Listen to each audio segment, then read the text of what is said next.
많이 오셨고, 이제 다음 주가 마지막인데 오늘 5번째 강의고요.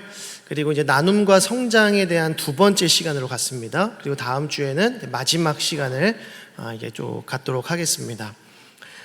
지난주에 우리가 나눴던 내용을 좀 간략하게 복습하고요. 그리고 이어서 강의를 시작하겠습니다. 우리 공동체는 함께 성장한다라고 말씀을 드렸습니다. 목장은 우리의 가정과 같아서 마치 우리의 가정 안에서 자녀들만 성장하고 우리 자녀들만 자라나는 것이 아니라 엄마와 아빠도 함께 성장하고 자라가듯이 목장에 속한 모든 목원들이 함께 성장한다는 것입니다. 그리고 목장지기도 성장하고 또 교역자도 성장하고 이 교회 공동체를 통해서 속해 있는 모든 이들이 성장한다는 것이죠.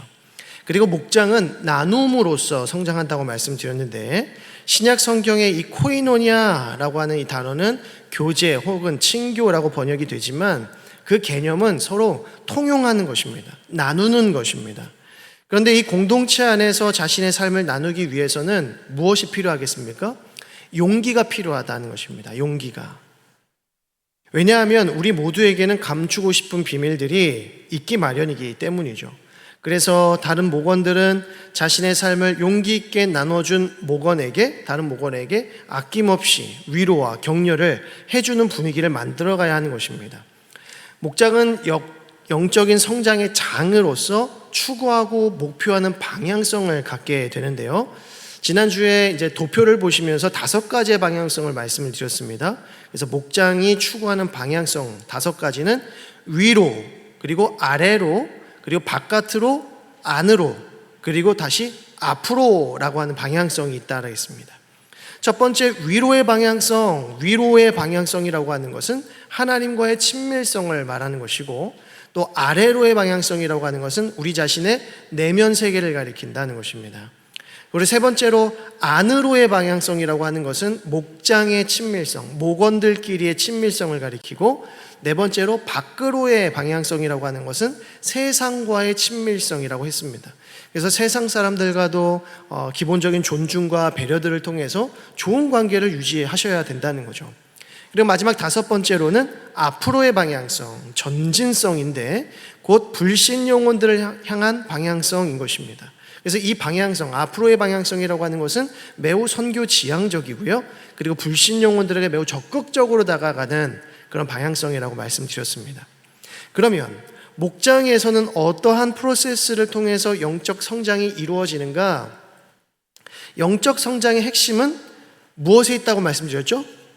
아래로의 방향성에 있다. 이 아래로의 방향성이라고 하는 것은 우리 자신의 내면 세계의 질서가 잘 잡혀 있어야 된다라는 것이죠. 삶의 우선순위가 잘 정돈되어 있어야 된다는 것입니다. 이렇게 우리의 내면 세계의 질서가 잘 잡혀있는 영적인 모델을 우리는 시편 1편에서 찾아보았습니다. 그래서 시냇가에 심은 나무가 어떠했는가에 따라서 이 영적인 모델, 내면 세계의 질서가 잘 잡혀있는 사람의 모습이 어떠했는지 봤는데요. 첫 번째는 열매가 무성하더라는 것입니다. 열매가 무성하고, 두 번째는 잎사귀가 마르지 않더라. 세 번째는 그로 말미암아서 많은 사람들에게 위로를 줄 수 있더라는 것입니다. 네 번째로는 흔들리지 않는 안정감이 있는데 그 이유는 뿌리가 견고하기 때문이라고 말씀드렸습니다. 그리고 5번째는 시냇가에 심은 나무와 같은 인생은 하나님이 인정하시는 인생이라고 하는 것이죠. 그런데 이 아래로의 방향성, 즉 내면 세계의 질서를 가능하게 하는 영적 성장을 위한 필요 조건이 무엇입니까? 그 바로 옆에 있는 박스, 맨 앞에 있는 박스, 위로의 방향성과 안으로의 방향성이라고 했습니다.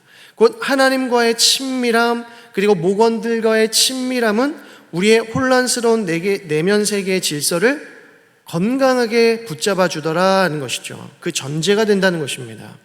그래서 말씀을 중심으로 하는 삶 나눔이 매우 중요한 것이죠. 말씀은 우리를 하나님의 사람으로 온전케 하는 모든 것을 공급해 줍니다. 그래서 말씀을 우리 삶 가운데 적용하는 것이 매우 중요하죠. 말씀을 자기 삶 속에 적용하는 사람은 곧 자기 영혼의 집을 반석 위에 지은 사람과 같아서 창수가 나고 바람이 불어 닥쳐도 결코 무너지지 않는다는 것입니다. 자, 그러면 말씀을 중심으로 하는 삶 나눔이 목원들에게는 어떤 유익을 끼치는가? 말씀을 중심으로 한 삶 나눔. 첫 번째로 인격적 상호 학습이 있더라는 것이죠. 그래서 건강한 영적인 모방들이 일어난다는 것입니다. 그래서 저 목원은 또 저 목장지기는 이렇게 살아갔구나. 나도 좀 저렇게 살아야겠다라고 하는 이런 선순환, 영적인 모방이 일어나더라는 것이죠. 두 번째로 문제의 일반화, 곧 우리를 걸려 넘어뜨리는, 말씀을 지키지 못하게 하고 적용하지 못하게 하는 장애물들을 발견할 수 있다는 것입니다. 세 번째는 카타르시스를 경험할 수 있는데, 고백을 통해서 이전까지 단 한 번도 고백하지 못했던 자신의 그 은밀한 문제들을 풀어내면서 또 이것을 고백하면서 자유와 해방감을 누릴 수 있다는 것이죠. 여기에서 오는 감격과 기쁨이 있다는 것입니다. 자, 그리고 네 번째는 관계가 깊어지더라. 함께 치유되고 회복됨을 경험했기 때문에 서로 관계가 깊어진다. 그래서 목장에 있는 그 목원들끼리의 관계가 너무나도 깊어진다는 것이죠. 그리고 다섯 번째는 무엇입니까? 기도를 사모하게 되더라. 서로 너무 긴밀해지니까 영적인 부분들까지도 함께 기도하는 공동체로 발돋움하게 되더라는 것입니다. 목장은 반드시 우리의 영적인 성장을 가져오게 되어 있다는 것입니다. 저와 여러분들이 만들어가는 우리 목장교회가 이러한 교회가 되기를 간절히 소망합니다. 또 이러한 목장이 되기를 소망하고, 또 그러한 목원이 되시고, 또 그런 목장지기가 되시기를 간절히 축복드립니다. 목장지기 얘기하니까 또 갑자기 마음에는 안 하시는 거예요. 두려워할 거 하나도 없어요. 두려워하실 게 없어요.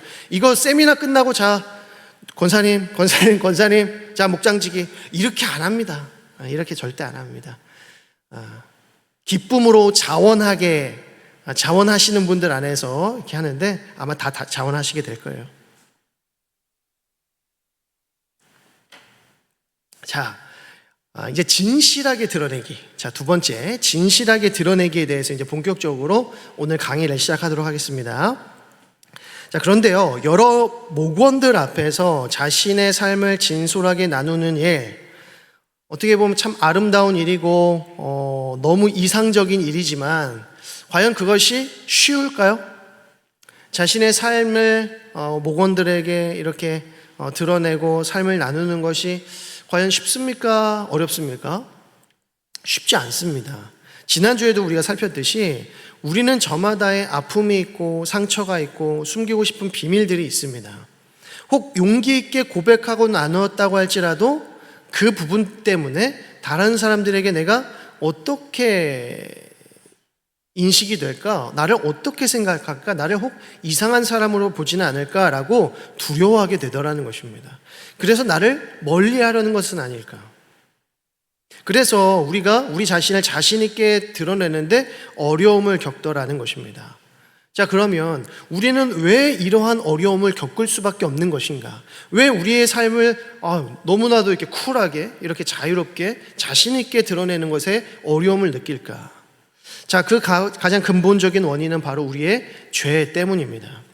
아담과 하와가 뱀의 유혹으로 인해서 하나님께서 금하신 열매를 따먹게 되었을 때 그들은 즉시로 어떤 반응을 취했습니까? 어떤 결과를 맞이하게 됩니까? 오늘 본문 창세기 3장 7절과 8절 말씀, 이에 그들의 눈이 밝아져 자기들이 벗은 줄을 알고 무화과 나무 잎을 엮어 치마로 삼았더라.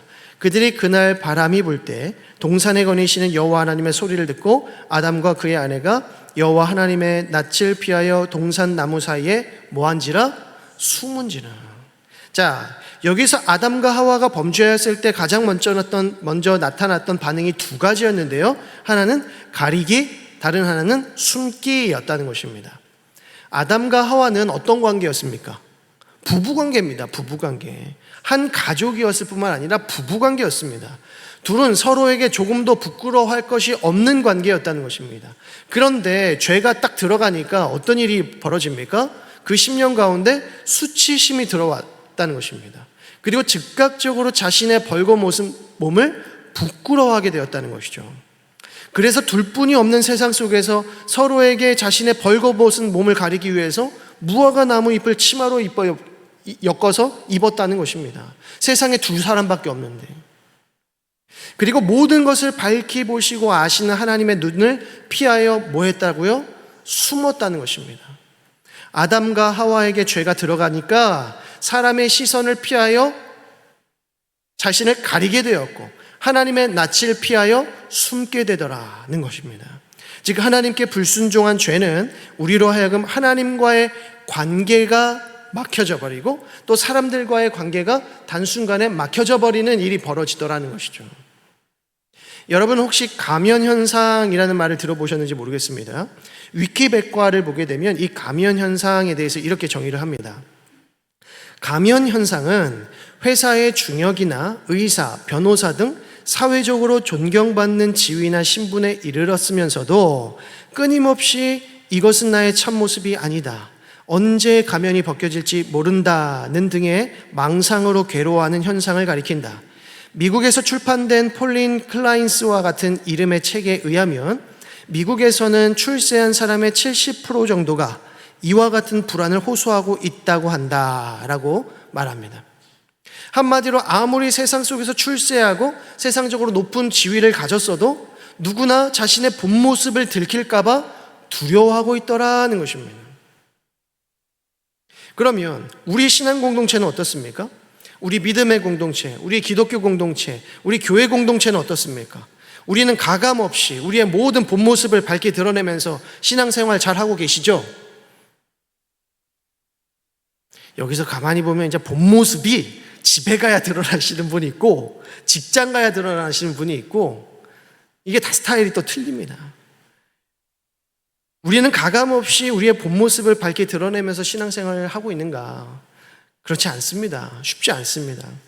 성도의 공동생활의 저자인 디트리트 본회퍼는 신앙 공동체의 현실에 대해서 이렇게 지적을 합니다. 경건한 공동체는 그 누구도 죄인이 되는 것을 허락하지 않는다. 그래서 사람들은 저마다 자기 자신과 공동체 앞에서 자신의 죄를 숨길 수밖에 없다. 죄인이 되어서는 안 된다는 것이다. 그래서 우리는 우리의 죄로 인해 홀로 있게 된다. 거짓과 위선 속에서 말이다. 무슨 말입니까? 우리의 경건의 공동체는 누구도 죄인이 되어서는 안 되기 때문에 자기의 죄를 가리게 된다는 것입니다. 그러니까 그 죄 가운데 빠져서 홀로 남겨지게 되고 결국에는 거짓과 위선 속에서 신앙생활을 하게 된다는 것이죠. 본 회퍼는 매우 중요한 지적을 지금 우리에게 하고 있는 것입니다. 우리가 신앙 공동체 안에서조차 홀로 되어지는 것은 다른 교인들의 잘못 때문이 아니라는 것입니다. 나는 왜 우리 교회 가운데에서 나는 이렇게 외로울까? 나는 왜 이렇게 힘든 것일까? 나 혼자 왜 이렇게 슬픈 것일까? 그것은 다른 교인들 때문이 아니라 거룩한 가면을 쓰고 있는 자기 자신, 즉 거짓과 위선 속에서 교인들을 속이고 있는 경건의 모양이 자신을 홀로 두게 만든다는 것입니다. 이로 볼 때에 현대 한국교회 안에 왜 그토록 많은 익명의 그리스도인들이 있으며 왜 그토록 많은 가난한 성도들이 있는지 짐작해 볼 수 있는 것이죠. 그들은 교회를 탓하고 자신에게 상처를 준 교인들을 원망하지만 실상은 자기 안에 있는 거짓과 위선이 사람들로부터 멀리 도망치게 만드는 것입니다. 사람들이 나를 상처 주기 때문이 아니고 자기의 죄가 자기를 사람들로부터 도망치게 만드는 것입니다. 따라서 우리는 그 무엇보다 신앙 공동체 안에서 우리 자신을 진실하게 드러낼 수 있는 용기와 지혜를 배워가야 하는 것이죠. 우리는 어떻게 우리 자신을 진실하게 드러낼 수 있을까요? 우리는 그 해답을 예수님에게서 찾아볼 수 있습니다. 예수님은 이 세상 가운데 그 누구보다 거룩하게 사셨지만 또 그 누구보다 힘들게 사셨습니다. 그 누구보다 인간적으로 사셨습니다. 주님은 이 세상에서의 모든 감정을 느끼셨습니다. 육체의 고통을 느끼셨고 심한 번민을 가지셨습니다. 때로는 제자들에게 자신의 육체적 한계를 드러내시기도 하죠. 예수님께서는 숨기고자 하는 부분이 없으셨습니다. 물론 하나님이신 예수님께는 죄가 없으셨기 때문에 감추어야 할 부분이 없으셨던 것 아니냐고 우리는 쉽게 반문할 수 있겠지만, 그러나 예수님께서 바리새인의 외식을 정죄하시고 책망하셨던 가장 큰 부분은 자신의 죄를 거룩한 모양으로 감추려는 모습 때문이었습니다. 계속해서 자신의 죄를, 자신의 부족하고 연약한 것을 거룩한 것으로 덮으려고 했다는 것이죠. 하지만 베드로는 어땠습니까? 그는 바리새적 외식이 없었다는 것입니다. 베드로는 예수님의 말씀에 의지하여서 많은 물고기를 잡게 되었을 때에 예수님께서 예수님 앞에 곧바로 엎드리면서 자신을 뭐라고 합니까? 죄인이라고 말합니다. 나를 떠나소서 나는 죄인입니다 라고 고백하더라는 것이죠. 이것이 진실함입니다. 나의 죄성을 발견하면 그 죄성에 대한 올바른 반응이 일어나야 되는데, 바리새적 외식은 무엇입니까? 자신이 죄인임을 알면서도 거룩함으로 그것을 포장하더라는 것이죠. 예수님께서 증오하시는 것은 바로 이 부분입니다.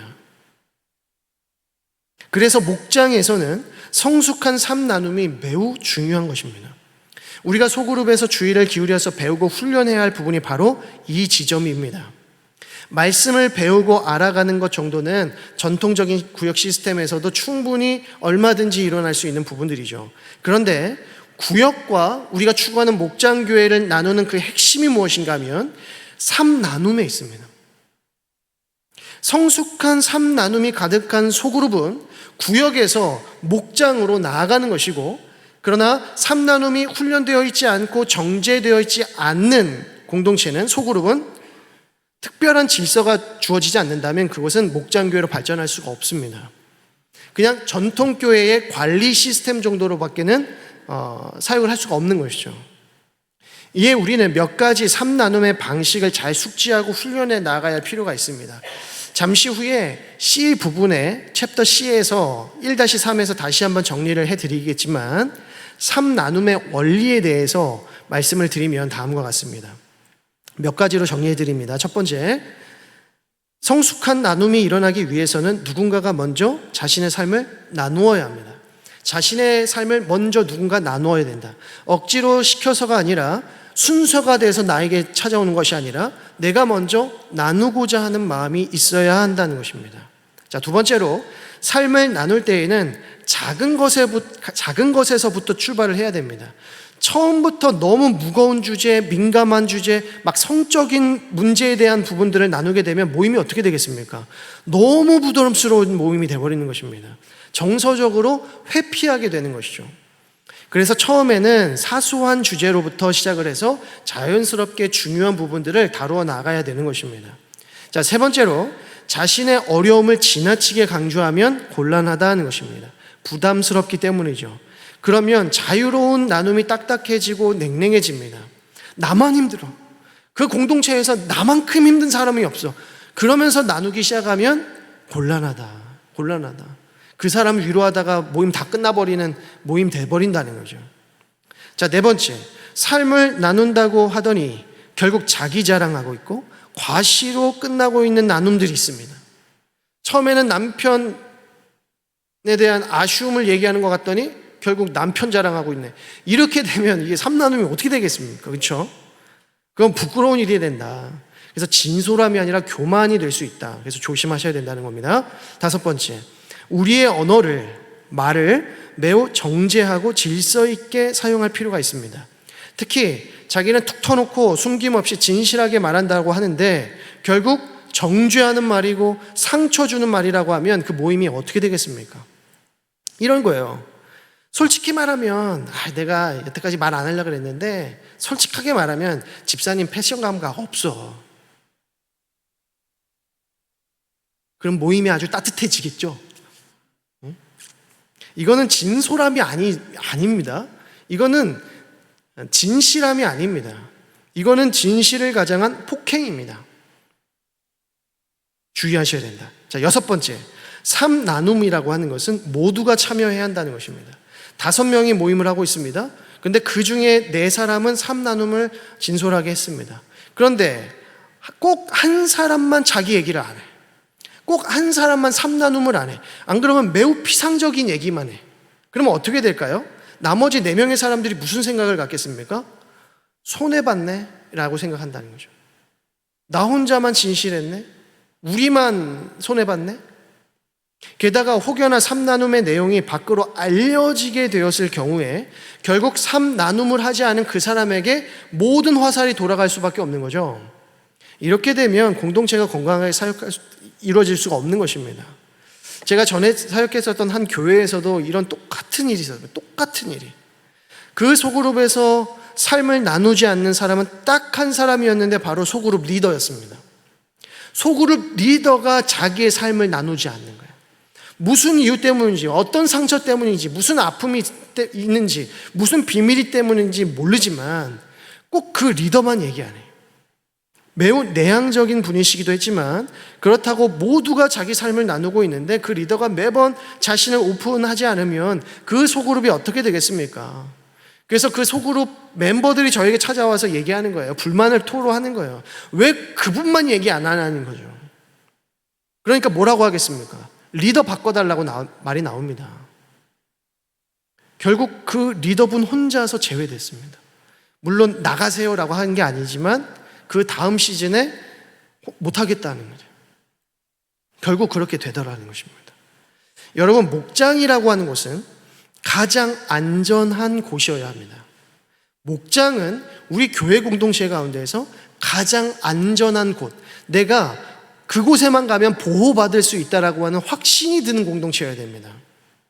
자신의 비밀이 보장되고 위로받고 격려받을 수 있는 곳이어야 합니다. 이것은 모든 목원들이 진실하고 성숙하게 자신의 삶을 나눔으로써만 가능하게 된다는 것입니다. 자, 그렇다면 이제 나눔의 실제에 들어가서 본격적으로 나눔의 실천에 대해서 실천 방안을 살펴보도록 하겠습니다. 자, 1-1을 보시면 나눔의 방해 요소들이 있더라. 먼저는 우리의 나눔을 방해하는 요소들에는 어떤 것들이 있는지 앞서 말씀드린 부분들을 다시 한번 정리하면서 말씀을 드리겠습니다. 첫 번째, 우리의 진솔한 이 3나눔을 어렵게 만드는 방해 요소는 두려움입니다. 두려움. 자신이 솔직하게 말했을 때 사람들의 반응이 두렵다는 것입니다. 자신을 이상한 사람으로 생각할 수도 있고 실망할 수도 있고 심지어 이 고백을 한 이후로부터 다 나를 멀리해. 그러면 어쩌지라고 하는 두려움이 나눔의 걸림돌이 될 수 있다. 두 번째는 유교적인 문화가 잔재해 있기 때문이라는 것인데요. 체면을 중시하는 문화, 자신의 연약함을 최대한 감추는 것을 미덕으로 삼는 우리 유교적 잔재가 우리의 나눔을, 진솔한 나눔을 어렵게 만들 수 있다는 것입니다. 자, 세 번째, 공동체 안에서 최대한 자신을 감추려는 마음이 있다는 것이죠. 어떤 이들은 사람들이 자기와 관련된 이야기를 하거나 심지어 자신을 알아보는 것조차 싫어하는 사람들이 있습니다. 그래서 결국 조용히 익명의 그리스도인으로 숨어 다니고 싶어 하는 것이죠. 많은 현대 그리스도인들의 많은 숫자들이 그냥 조용히 교회에 예배만 드리러 왔다가 조용히 집으로 갑니다. 등록교인으로 등록하지도 않고 그냥 예배만 드렸다가 집으로 가는 것이죠. 왜 그렇습니까? 최대한 자신을 숨기고자 하는 것입니다. 그래서 네 번째, 사람들의 부정적 반응 때문이라는 것입니다. 대놓고 비난하거나 정죄하진 않지만 마치 자기가 상담가인 것처럼 솔루션을 제공하려 하거나 가르치려고 하는 목원들이 있다는 것입니다. 이것은 목장지기조차도 지양해야 할 부분입니다. 피해야 할 부분입니다. 여러분들도 잘 아시겠지만 우리가 나누는 대화 가운데 솔루션을 원하는 대화는 사실 거의 없습니다. 남편과 아내가 대화를 나눌 때, 그리고 친한 친구들 둘이 만나서 대화를 나눌 때, 그리고 연인끼리 만나서 대화를 나눌 때 솔루션이 필요해서 대화를 시작하는 경우는 거의 없다. 솔루션을 원했다면 전문기관이나 명사들의 강연장으로 향해야지 무엇하러 친한 친구에게 가겠으며 남편과 아내에게 가겠으며 카페로 향해 가겠습니까? 그냥 들어주고 공감해 주는 것만으로도 목원들의 문제는 자연스럽게 해결되더라는 것입니다. 내가 고백하는 가운데 또 그 고백을 들어주고 함께 기도해주고 공감해주는 가운데에서 문제는 자연스럽게 해결되어지는 것입니다. 자, 다섯 번째, 다시 한번 강조를 드리지만 소문에 대한 우려가 가장 큰 방해 요소 중에 하나입니다. 그 누구도 나의 약점이나 실패가 다른 사람들에게, 목장 밖의 사람들에게 전해지거나 가십거리가 되기를 원치 않습니다. 그것은 매우 큰 상처가 됩니다. 우리의 인생은 다른 이들의 안주거리가 결코 아닌 것이죠. 교회에서 결코 이런 일들이 일어나서는 안 된다는 것입니다. 매우 부끄러운 일입니다. 우리끼리만 얘기했는데 다 알고 있어, 그 다음 주에. 물론 교회가 서로 소통하는 공동체고 막 이렇게 되기 때문에 집사님만 알고 있어야 돼. 절대 다른 분들한테 얘기하면 절대 안 돼. 그게 가장 큰 문제. 집사님만 얘기하면. 권사님만 아셔야 돼요. 장로님만 아셔야 돼요. 이러면서 꼭 얘기를 시작하는데 다 그렇게 시작하면 어떻게 되겠습니까? 자, 두 번째, 존중의 자세가 우리에게 필요하다는 것입니다. 따라서 교회는 그 무엇보다도 사람을 존중해야 된다. 인격을 존중해야 된다. 늘 인격적으로 대해야 한다는 것입니다. 우리가 예수님께 삶을 나눠, 예수님이 계셔서 우리의 삶을 예수님께 삶을 나누었다면 예수님께서 어떻게 반응하시겠습니까? 우리가 나눈 그 삶에 대해서 어떻게 반응하실까요? 나의 삶을 가십거리로 삼으시겠습니까? 대놓고 비난하시거나 다그치시겠습니까? 우리 주님께서는 그 누구보다도 우리를 존중하시고 공감하시고 동정하시는 분이십니다. 따라서 우리의 목장도, 모든 목원들도 예수님이 참 목자가 되심을 믿고 함께 그 공간 가운데에서 예수님께서 우리에게 대하시듯이 목원들끼리 서로서로를 대할 수 있어야 한다는 것입니다. 겸손과 온유함으로 존중하고 섬길 수 있어야 된다는 것이죠. 삶 나눔을 하는 것도 섬김이지만 삶 나눔을 듣는 것도 위로하고 격려하고 또 섬기는 것도 무엇입니까? 섬김입니다. 내 인생이 중요하다면 남의 인생도 중요합니다. 내가 다른 사람들에게 원하는 것처럼 나도 다른 사람들에게 똑같이 대해야 하는 것이죠. 자, 1-3번 보겠습니다. 나눔을 위한 10가지 매뉴얼. 자, 이것은 이제 우리 앞에 내용을 보면서 우리가 함께 좀 읽어보도록 하겠습니다. 이건 나중에 또 나눠드릴 거겠지만 우리 한번 보여주시면 우리 1번부터 함께 쭉 읽어보도록 하겠습니다. 시작. 나는 목장 모임에서 진실하게 나의 삶을 나누겠습니다. 나는 나눔에 적극적으로 참여하되 풍성한 나눔을 위해서 나눔의 시간을 독차지하지 않겠습니다. 나는 구체적인 도움을 요구하여 목원들에게 부담을 주지 않겠습니다. 나의 나눔으로 인해 공동체의 덕에 해를 끼치지 않도록 정죄된 언어를 사용하겠습니다. 나는 나눔을 빙자하여 나 자신을 높이거나 자랑하지 않겠습니다.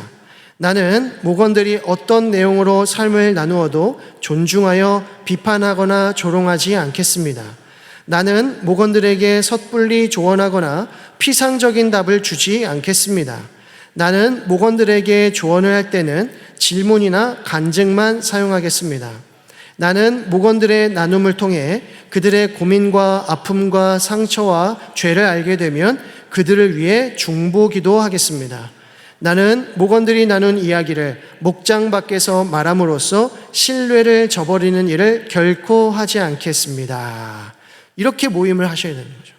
자, 여기서 앞서 나누지 않은 부분이 있습니다. 7번과 8번을 잠깐 언급하고 넘어가자면 섣불리 조언하거나 피상적인 답을 주지 말아야 된다라는 것인데, 섣부른 조언이라고 하는 것은 삶을 나눈 사람, 나눔자로 하여금 이 사람이 지금 내 문제를 진지하게 생각하지 않는구나라고 오해를 불러일으킬 수 있다는 것입니다. 제가 이렇게 삶을 나누었습니다. 진솔하게 삶을 나눴는데 갑자기 섣부른 조언을 하는 거예요, 상대방이. 그럼 내가 어떤 생각을 하겠습니까? 이 사람이 지금 내 문제를 진지하게 생각하지 않고 있구나, 가볍게 생각하고 있구나 라고 생각할 수 있다는 것입니다. 그래서 섣부른 조언은 금물이다. 또한 피상적인 답을 주는 것도 마찬가지인데요, 어떤 사람이 이렇게 고백했습니다. 요즘 밖에 나가기도 싫고 사람 만나기도 너무 싫습니다. 이렇게 나누었어요. 그러면 이렇게 답을 해주는 겁니다.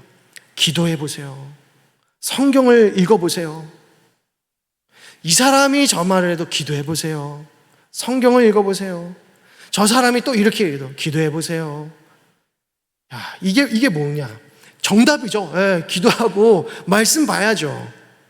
그러나 우리가 삶 나눔을 하는 가운데에서 이런 피상적인 답을 주고 섣부른 조언을 했을 때에 어떻게 마음 터놓고 진솔하게 대화할 수 있겠냐 말입니다. 그것은 마치 이런 거랑 똑같습니다. 너무나도 힘들어하고 있는 큰 슬픔 가운데 있는 사람에게 슬퍼하지 마세요, 힘내세요 라고 말하는 것과 똑같다는 것입니다. 힘들어하고 슬퍼하고 있는 사람에게 힘내세요, 슬퍼하지 마세요, 이게 무슨 위로가 되겠습니까? 자, 그래서 8번 매뉴얼이 또 중요합니다. 섣부른 조언이나 피상적인 답이 아니라 적절한 질문이나 자신의 간증을 통해서 실질적인 도움을 주는 것인데요. 저는 신방을 가게 되었을 때, 신방하게 될 때 우울감을 호소하는 성도님들을 보게 됩니다. 그러면 어떤 분들 중에는 불면증 때문에 고생하시는 분들이 생겨요. 그러면 저는 기도해 보세요, 말씀 보세요, 이렇게 얘기하지 않습니다. 물어봅니다. 성도님들께 그 이유가 무엇인지, 그 원인이 무엇 때문인 것 같은지 물어봅니다. 그러면 아니나 다를까 가장 힘든 이야기가 나옵니다. 잠이 안 오게 만드는 일을 이야기하기 시작합니다. 물론 아무런 이유 없이 불면증을 호소하고 우울감을 호소하는 분들이 계실 수도 있지만 대개는 자기의 그 원인을 알고 계신다는 겁니다. 그러면 그 부분을 위해서 같이 기도해 드릴 뿐만 아니라 우울감이나 불면증에 도움이 되는 부분들에 대해서도 함께 말씀을 나누는 것이죠. 내가 직접 겪은 일이 아닐 경우에는 그의 유사한 상황들을 이야기해 주는 겁니다. 가족 이야기, 또 내 친한 친구들의 이야기, 또 지인들의 이야기들을 통해서 당신만 고통스러워하고 있는 것이 결코 아닙니다라는 것을 말해주는 겁니다. 이게 위로가 되는 것이죠. 그리고 분명히 더 좋아질 것입니다라고 하는 확신을 주고 와야 됩니다. 그 확신은 어디서 오는 것일까요? 그냥 말뿐인 확신이 아닙니다. 진짜 더 좋아집니다. 왜 그럴까요? 이미 신방을 통해서 한번 위로를 얻었을 뿐만 아니라 함께 무엇했기 때문입니까? 기도했기 때문입니다. 함께 기도했기 때문에 기도를 응답하시고 그 가운데 역사하시는 하나님께서 해결해 주시더라는 것이죠. 그래서 그 신방 가운데서 기도를 하면 그 성도님도 그 기도 제목을 가지고 기도하기 시작합니다. 여태까지 기도하지 않았던 거예요. 근데 기도하기 시작합니다. 기도가 답이다 하는 거죠. 자, 두 번째로 사랑으로 지혜롭게 말해줄 필요가 있다는 것입니다. 자, 조셉 루프트와 해리 잉햄이라고 하는 두 학자가 개발한 조하리의 창이라고 하는 모델이 있는데요. 제가 표로 아마 올려드렸습니다. 강의 안에 붙여드렸는데, 조하리의 창문에 의하면 사람에게는 4가지 영역이 있다고 합니다. 첫 번째는 공개된 영역이 있는데, 그것은 나 자신에 대해서 나도 알고 타인도 알고 있는 영역, 이것은 다 공개된 영역이라고 합니다. 그리고 맹목의 영역이 있는데, 그것은 나 자신에 대해서 나는 모르는 부분인데 타인은 알고 있는 부분이 있더라는 거죠. 자, 세 번째, 비밀의 영역이 있다고 합니다. 나 자신에 대해서 나는 알고 있는데 다른 사람이 모르는 일들, 이것은 비밀의 영역이라고 하죠. 그리고 미지의 영역은 무엇이냐면 나도 모르고 타인도 모르는 나 자신의 모습, 이게 미지의 영역입니다. 자, 그런데 여기서 우리가 주목해야 할 영역은 바로 맹목의 영역입니다. 맹목의 영역. 이 영역은 다른 사람들과의 관계 속에서 자신에게 나타나고 있는 모습에 대해서 다른 사람들은 느끼고 있는 부분들, 다른 사람들은 판단하고 있고 느끼고 있고 감정을 가지고 있는데 나는 모르는 것들이 있다는 것이죠. 공동체에서 다른 사람들과의 관계를 맺고 유지함에 있어서 가장 큰 영향력을 미치는 것이 바로 이 맹목의 영역이라고 하는 것입니다. 우리가 묵장 모임을 하고 소그룹 모임을 할 때 가장 힘들게 만드는 것, 삶 나눔을 할 때 우리가 가장 주의를 기울여야 하는 것은 무엇이냐면 나 자신에 대해서 다른 사람은 아는데 내가 모르는 부분들이 있더라는 것이죠. 이게 바로 맹목의 영역입니다. 그런데 이 맹목의 영역 때문에 공동체가 가장 힘들어집니다. 자, 이 문제는 비단 다른 사람들에게만 나타나는 것이 아니라 나 자신에게도 분명히 그러한 영역이 있을 것이기 때문에 매우 두려워지는 부분입니다. 자, 지금 저와 여러분에게 맹목의 영역이 있을까요? 없을까요? 있습니까? 없습니까? 분명히 있습니다. 그 영역이 뭡니까? 모르니까 맹목의 영역이지. 그걸 내가 알면 공개의 영역으로 가는 거예요. 지금 우리에게는 맹목의 영역이 있습니다라고 다들 대답하셨지만 뭔지는 몰라요. 그런데 다른 사람은 다 알고 있어요. 와, 이게 이제 두려운 거죠. 내가 모르는 그 부분에 대해서 다른 사람이 다 알고 있다는 게 이게 우리에게 굉장히 큰 두려움을 줍니다. 이 문제는 비단 다른 사람들에게 나타나는 것이 아니라 나에게도 나타나는 것이기 때문에 고통과 어려움을 호소하게 되는 것이죠. 그런데 다른 사람들은 그 문제의 원인을 아는데 당사자만 모를 그런 경우에 목원들이 어떻게 도와줘야 될까요? 나는 몰라요. 근데 다른 목원들은 다 알고 있어요. 그 부분에 대해서 나는 모르는데 다른 목원들은 다 안다. 그럼 어떻게 해야 되는가? 답은 간단합니다. 어떻게 해야 됩니까? 말해줘야죠. 그 맹목의 영역에 대해서 그 사람이 모르니까 말해주어야 합니다. 그 사람이 그 맹목의 영역에서부터 빠져나올 수 있도록 도와주어야 되는 것이죠. 이 사람이 맹목의 영역에 빠져나오면 빠져나올수록 그 공동체는 굉장히 건강해집니다. 목원들이 5명이 있는데 이 목원들이 가지고 있는 그 맹목의 영역이 다 있어요.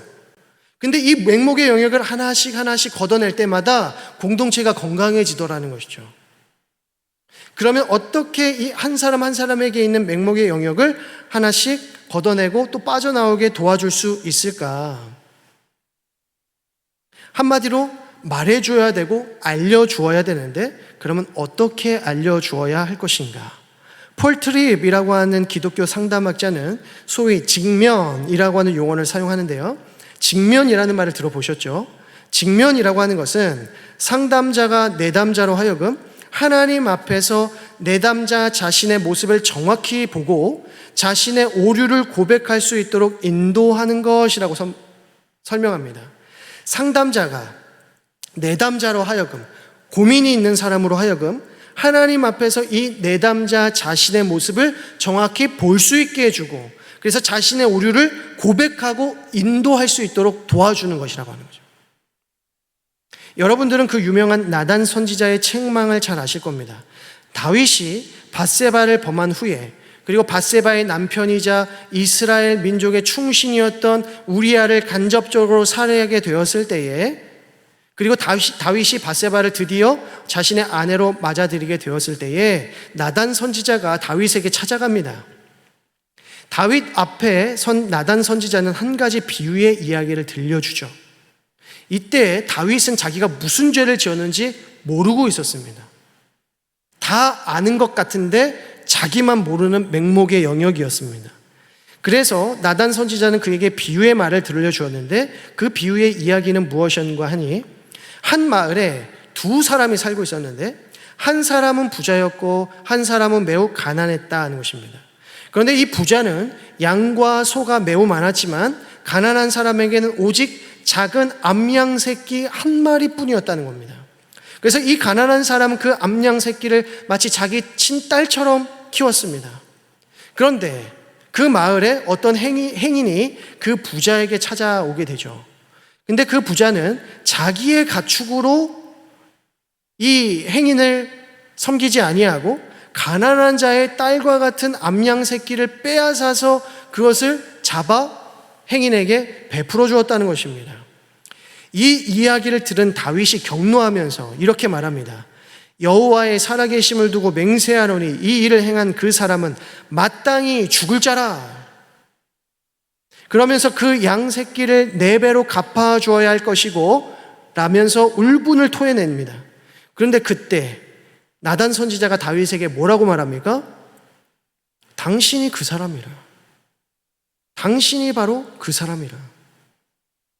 나단 선지자의 이 말을 듣고 그 심령이 크게 상심한 다윗은 어떻게 합니까? 유명한 시편 51편을 남기게 됩니다. 시편 51편은 나단 선지자에 대한 원망이나 불평의 말이 단 한 구절도 들어가 있지 않습니다.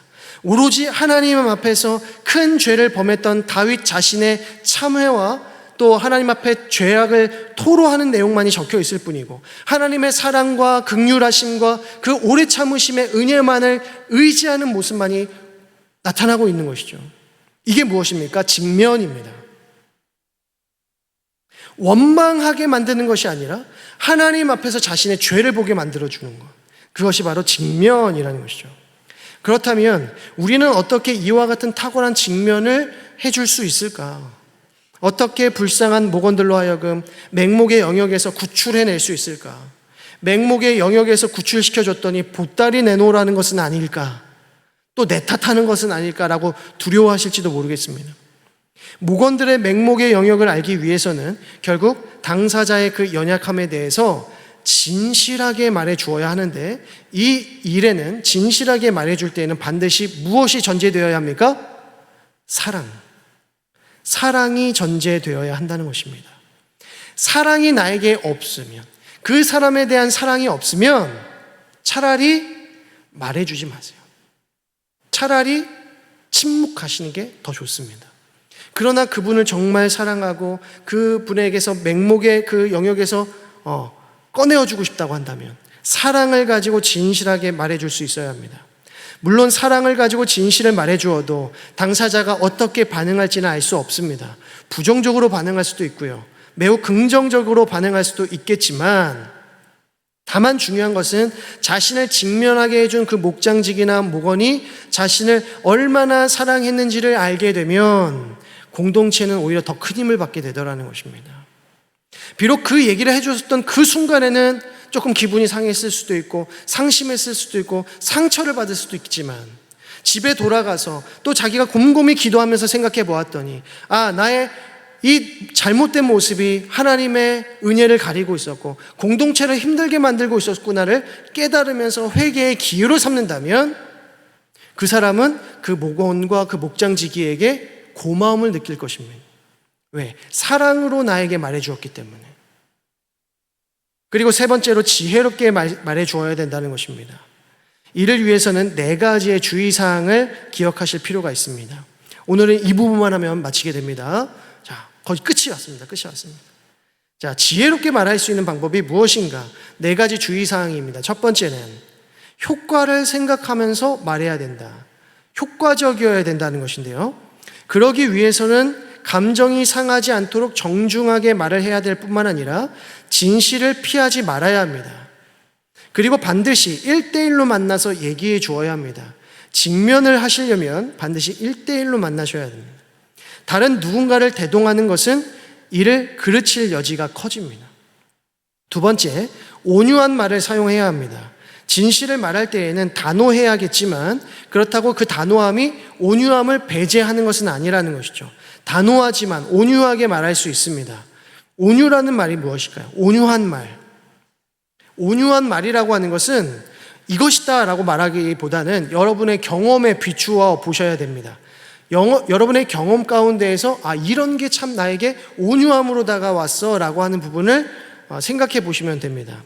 자신에게 분명히 싫은 소리를 한 것임에도 불구하고 듣기 싫지가 않고 오히려 그것을 인정하게 되고 받아들이게 되는 화법이 있더라는 것이죠.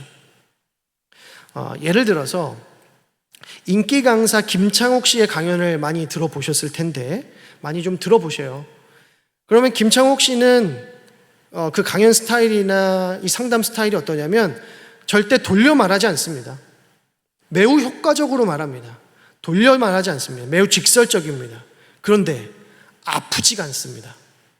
직설적으로 그 이야기를 분명하게 얘기하는데 아프지가 않아요. 오히려 나의 잘못을 인정하게 되더라는 것이죠. 뭐 때문일까요? 김창욱 씨의 이 화법이나 그 말이나 이런 대화가 어떻게 다른 것일까? 힌트를 드리자면 그 말 속에는, 김창욱 씨의 말 속에는 나도 그랬어, 나도 너랑 똑같아, 나도 너와 결코 다르지 않은 사람이야 라고 하는 뉘앙스가 완전히 깔려 있어요. 나는 너와 다른 사람이야 라고 하면서 온유하게 말하는 것과 말투만 그렇게 하는 것과 나도 너와 똑같은 사람이야, 나도 그랬어 라는 이 뉘앙스를 가지고, 이 전제를 가지고 그 사람에게 다가갔을 때 완전히 다르다는 것입니다. 자, 세 번째, 직접적으로 이야기해야 합니다. 결코 다른 사람들에게 전달해 주라는 식으로 그 사람의 이야기를 다른 사람에게 이야기해서 그 두 사람이 해결하게 만든다? 절대 그렇게 해서는 안 된다는 것이죠. 내가 직접 그 사람을 만나야 합니다. 피하지 말아야 됩니다. 그것이 인격적인 관계이고 존중의 기본입니다. 기본이 사람을 신뢰하게 만드는 것이죠. 마지막 네 번째입니다. 맹목적 진실에 대해서 딱 한 번만 말해 주셔야 됩니다. 만날 때마다 그 얘기야. 맹목의 영역인데, 여태까지 내가 몰랐던 영역인데 만날 때마다 그 얘기를 해준다면 이거는 사랑이 아니죠. 맹목의 영역이었기 때문에 한 번만 말해줘도 충격을 받습니다. 내가 그랬구나. 한 번만 말해줘도 충격을 받게 되는 것입니다. 그래서 몇 번만 얘기해줘라? 한 번만 말해줘라. 볼 때마다 얘기하면 절대 안 된다는 거죠. 만날 때마다 꺼내시면 안 됩니다. 한 번이면 족합니다. 사랑 안에서 진실하게 말해주었다면 딱 한 번이면 족합니다. 그러면 다 알아듣습니다. 자, 여기까지가 오늘 강의의 마지막이고요. 이제 마지막 나아가면서 결론 부분입니다. 우리 7가지 슬로건 외치고 마무리 기도하고 마치겠습니다. 자, 우리 7가지 슬로건 제가 먼저 선창을 하겠습니다. 공동체와의 관계, 헌신, 만인 제사장설, 영적 성장, 영혼 구원, 재생산, 목장 교회와의 관계. 네, 다음 주에는 영혼 구원과 재생산에 대해서 강의를 하고요. 그리고 목장 교회의 관계는 정리하는 거기 때문에 짧게 정리하고 넘어가도록 하겠습니다. 기도하겠습니다. 하나님 아버지, 은혜와 사랑을 감사드립니다. 이 오후의 시간에도 저희들을 사랑하여 주시어서 목장교회를 세우기 위한 하나님 세미나로 모일 수 있도록 인도하시니 감사드립니다. 하나님께서 기뻐하시는 공동체로 온전히 세워나갈 수 있도록 함께 나누며 또 섬길 수 있는 우리 모두가 되어질 수 있도록 인도하여 주옵소서. 성숙한 공동체 되게 하시고 또 정제된 공동체 되게 하시고 질서가 있는 공동체, 따뜻하고 사랑이 있는 공동체, 지혜로운 공동체가 되어질 수 있도록 인도하여 주시어서 하나님께 영광 올려드릴 뿐만 아니라 우리 모두에게 큰 기쁨과 사랑의 공동체가 되어지는 우리 모두가 되어질 수 있도록 인도하여 주옵소서. 새롭게 시작되는 이 한 주의 삶 가운데도 주님, 우리 모든 성도들 영육간의 강건함으로 붙들어 주시고 주신 말씀 기억하며 씨름하며 하나님께 나아갈 수 있는 우리 모두가 되어질 수 있도록 인도하여 주옵소서. 감사드리며 예수 그리스도의 이름으로 기도드립니다. 아멘.